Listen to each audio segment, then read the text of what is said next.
Hello. So in this guide, I'm going to be going over a Leona ASOL deck that I just kind of came across when playing. A lot of fun and exceptionally strong. Oftentimes it just ends with the opponent surrendering after you kind of get your board state set up. So the goal of the deck is to make it to the late game. And by late game, I'm talking about turn 7, turn 8, because that's when you're going to be playing Aurelian Soul. So the main core of the deck is Aurelian Soul, Eclipse Dragon, and the Dragon's Clutch. Now, you play Dragon's Clutch somewhere before turn 6, or turn 6 or before, and it will draw you 2 different dragons. The only 2 dragons in this deck are Eclipse Dragon and Aurelian Soul. So it guarantees you Eclipse Dragon and Aurelian Soul. When you play Eclipse Dragon on turn 7, the next dragon or celestial you play costs 2 less, which means you get a turn 8 Aurelian Soul.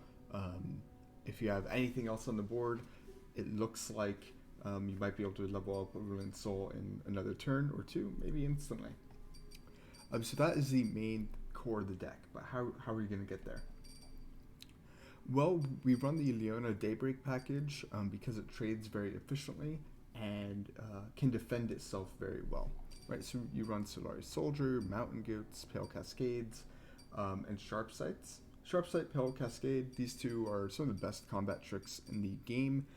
Single combat is good against aggro if you're playing against MF Scouts. You can hit the Quinn, you can hit Misfortune, feels really good. The 3/6, is a great card, a 3/6 for 2 mana. It's wildly efficient. If you play it on Daybreak, it can block pretty much anything. It's a great way to kind of like stall out the game. All right. And kind of last kind of key card is Raven, the Daylight Spear. He will make it so it's always daytime for you, which makes a leveled up Leona really, really good at slowing the opposing deck down. Right, so the goal, slow the opposing deck down until you're able to play Eclipse Dragon and Aurelian Soul. I'll go ahead and get into a game.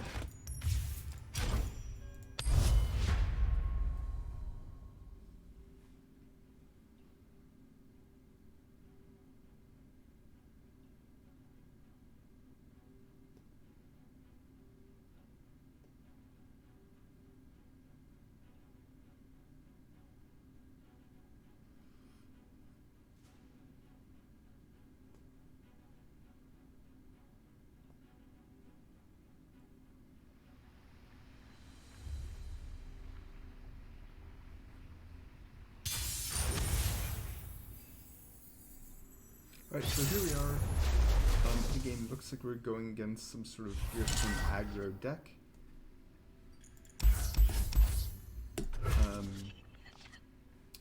Alright, we got a decent starting hand. The Solari Soldiers are good.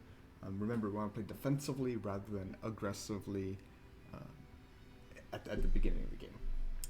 These are good on Daybreak turns as fearsome blockers. So we would decent mulligan phase here.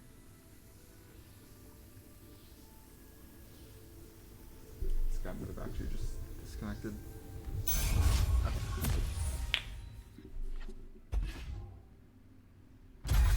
Alright, he passed, we passed.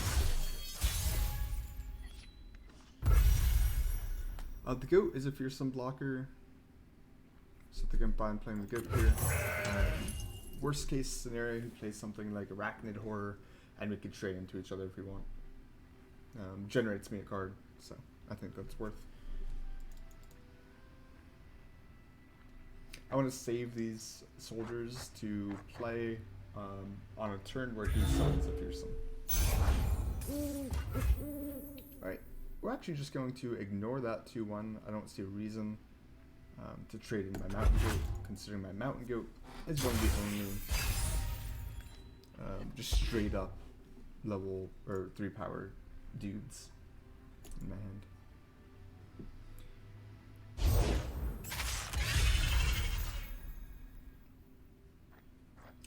So I can actually invoke here, which is nice. Bask in her radiant So I selected the Meteor Shower because it's really good at killing his units.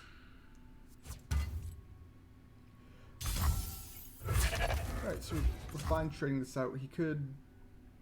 I don't think he'd save it unless he... Yeah, I don't think he'd save this card. So it's an even trade. He went up a mana on the turn, but I went up 2 cards, essentially.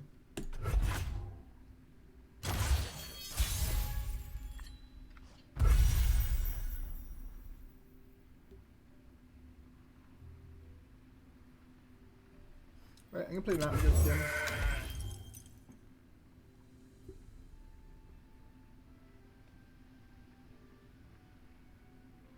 Goat is really good for kind of shutting down his fearsomes.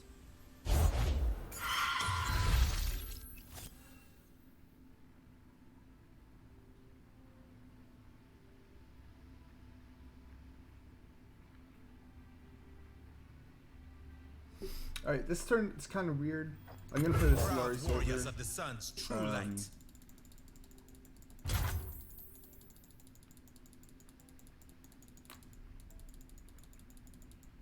Punish transgressions. I'm gonna attack in here.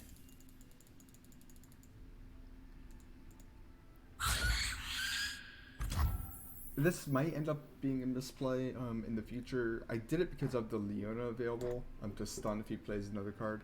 And I also don't want him attacking with too many Nightfalls, so I slow down his Nocturne.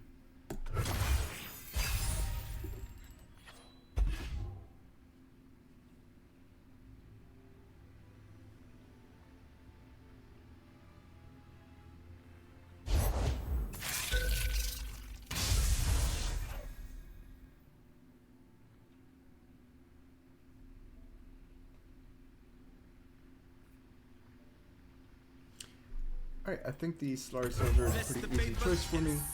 I could kill his Skitter, I could kill his Mist Wraith.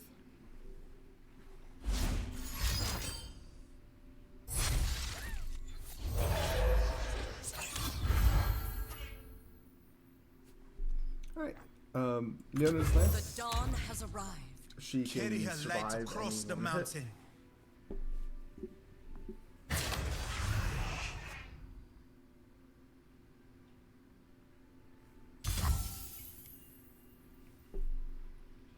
This guy's useless as a fearsome blocker next turn anyway, so I might just block Guilty here. would burn.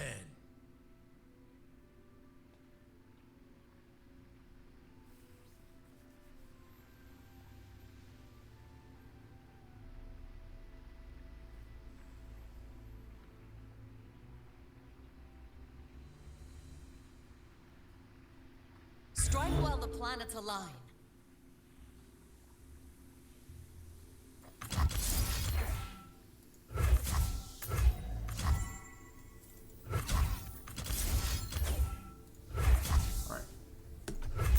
This way I'm killing 2 for 2 essentially.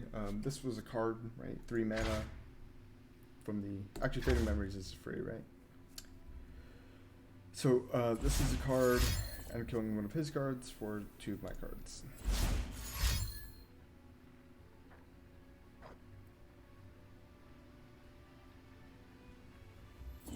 Daylight is unrelenting, but not eternal. Alright, and the Ephemeral will die at the end of the turn no matter what.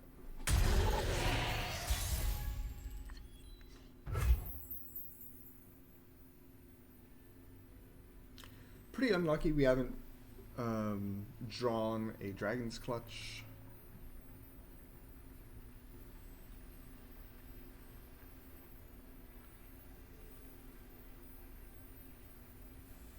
Answer to me.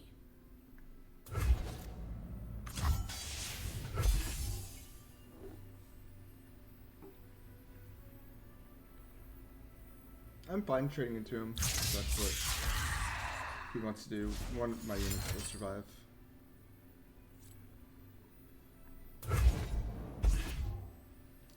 I am pretty afraid of the Heroine, especially because Skitter's dead, so the Harrowing will come back. If he's not blocking here, that means he does not have the Harrowing in hand.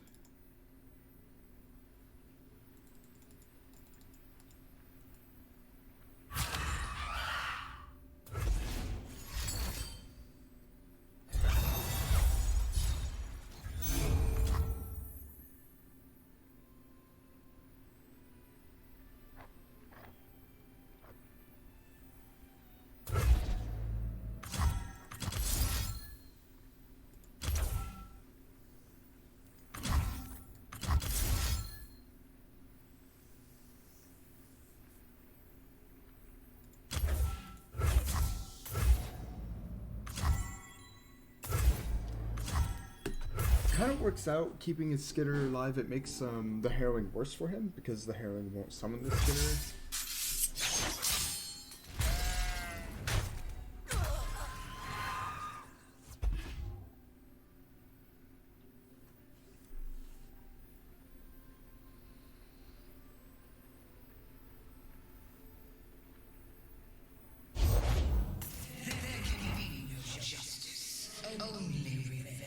An open attack is mildly scary here. I can kill Callista whenever I want with the Meteor Shower.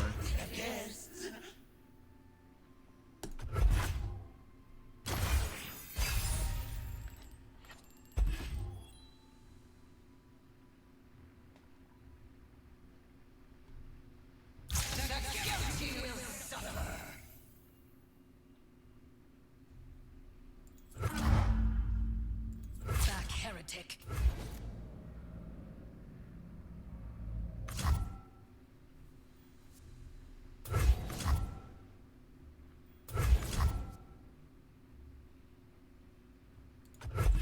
I'm just gonna accept this.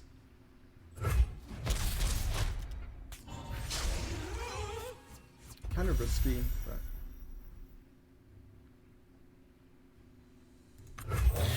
and we got the Eclipse Dragon out.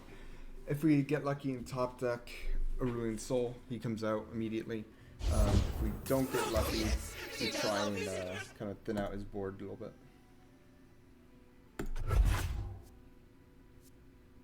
Ooh, Glimpse Beyond, and he's cooking with Callista, but it doesn't really matter.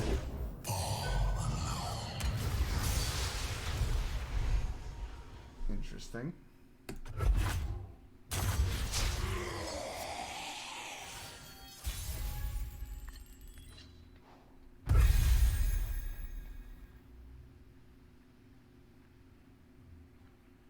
So I hit the Aurelian Soul.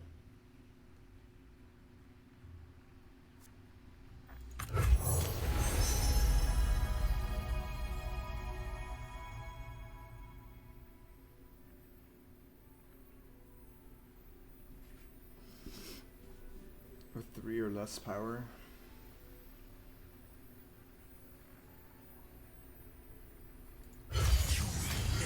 The mix rates are Your way base too big tricks for me are to wasted on me. be able to handle that. Don't turn around.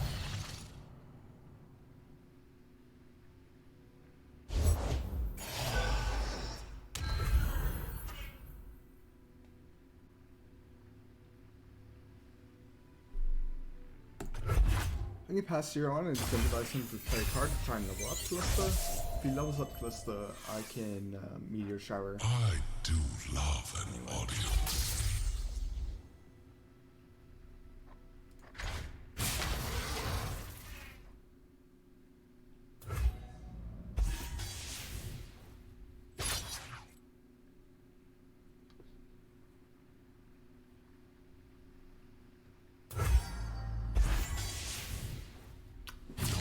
Almost dead here.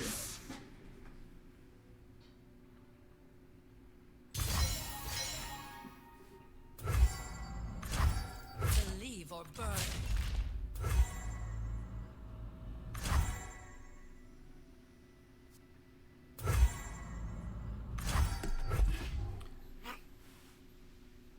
Down to 6.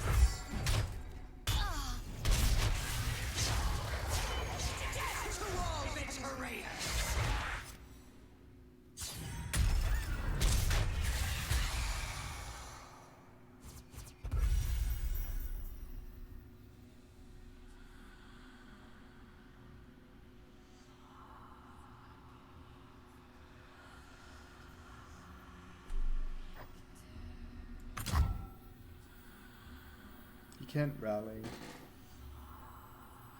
Sometimes you just need a Alright, galaxy this causes destroyed. Ruined Soul to level up. It also dodges Ruination.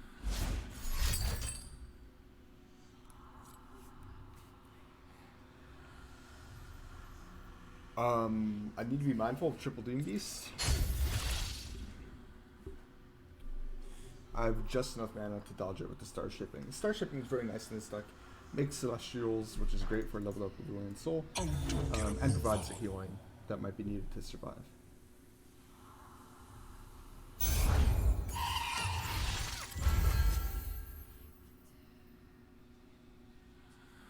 Alright, I'm gonna heal.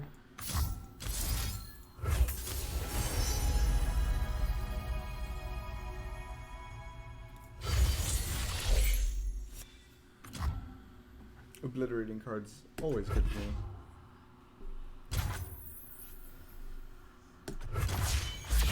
Wonder at my creations.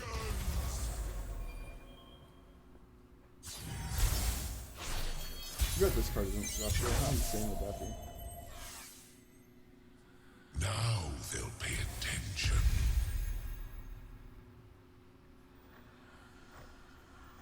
So we're gonna play a zero cost unit here to try and incentivize him to use up some of his mana. Alright, he didn't. Alright, we are going to actually. Yeah, no more Celestial units. So we could go ahead and play the Ruined Soul spell card, wipe his board completely.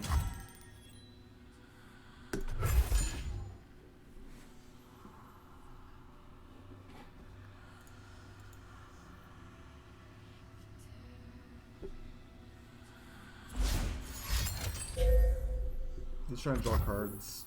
Cards really shouldn't help him.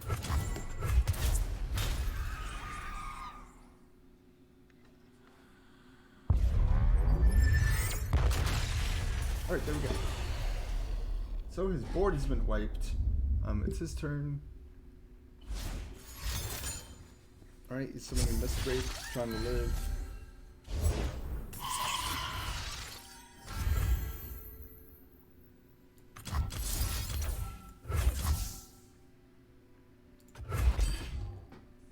Unfortunately for him, more cards are just getting obliterated. And yeah, I'm anticipating a surrender here. He might let me play it out. That'll be fun.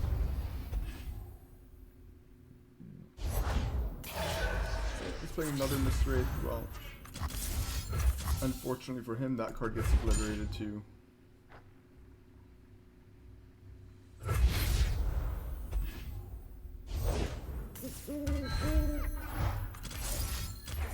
Alright, now he's completely tapped out of mana. These games go like this. Right? You get an early Ruined Soul, and all of a sudden the game really turns on its head.